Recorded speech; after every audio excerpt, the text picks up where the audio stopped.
E aí, sabe aquele que parece ser o maior bicho de 7 cabeças para quem está aprendendo inglês? Pois é, os verbos irregulares. Mas e se eu te disser que existe uma lógica por trás daquela confusão toda?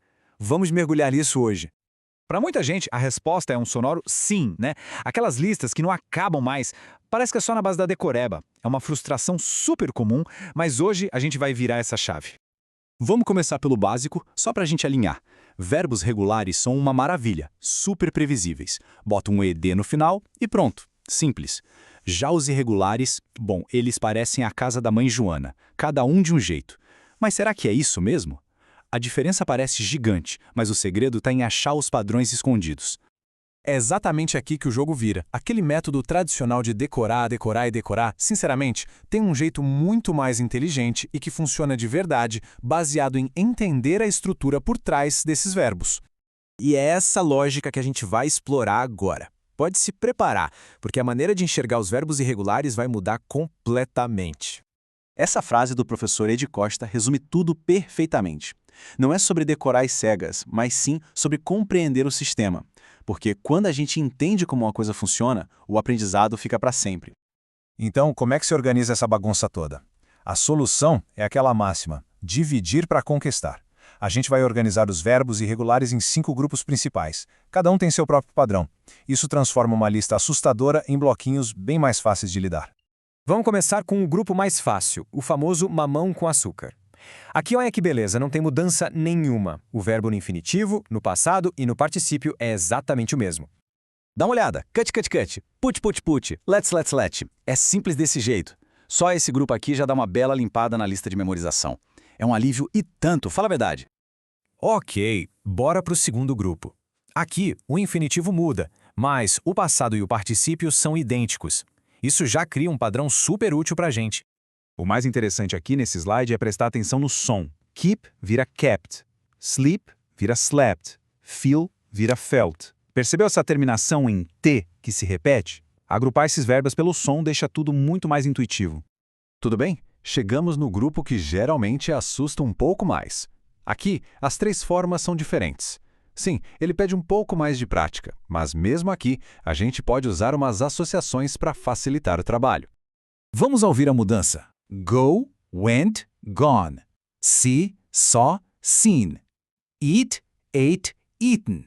A grande sacada aqui é praticar esses verbos juntos, dentro de frases, para a sequência se tornar algo natural para o cérebro. Agora, se alguém ainda tinha dúvida de que existe lógica, esse grupo aqui é a prova. A gente tem uma mudança de vogal super clara e previsível. O som se transforma de I para A e depois para U. É quase uma fórmula matemática, ou melhor, uma musiquinha. E aqui a gente vê isso na prática, fica super claro. A progressão é nítida. Began, began, began. Drank, drank, drunk. Sing, sang, sung.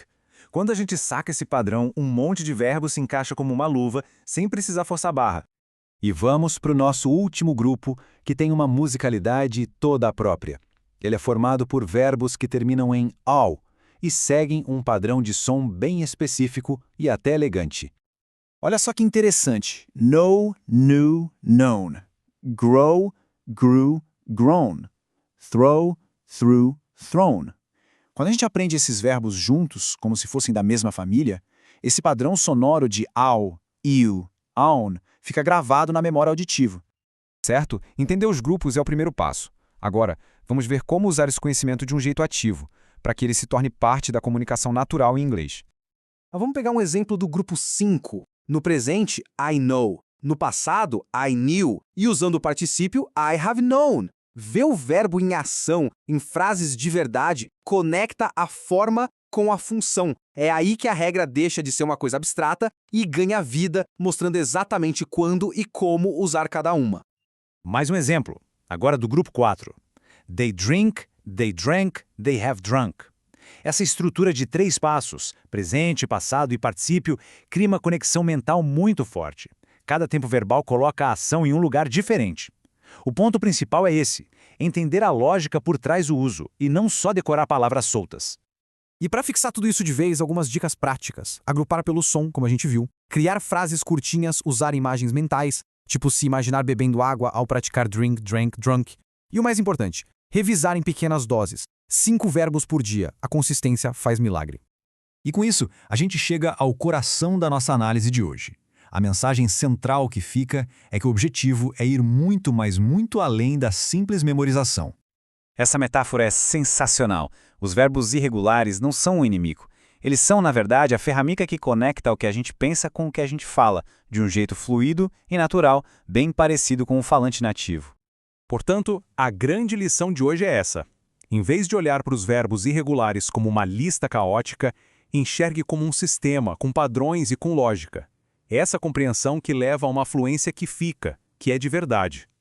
E para fechar, fica aqui uma pergunta para reflexão.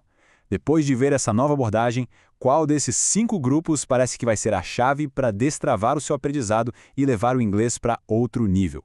A resposta está em começar a praticar hoje mesmo.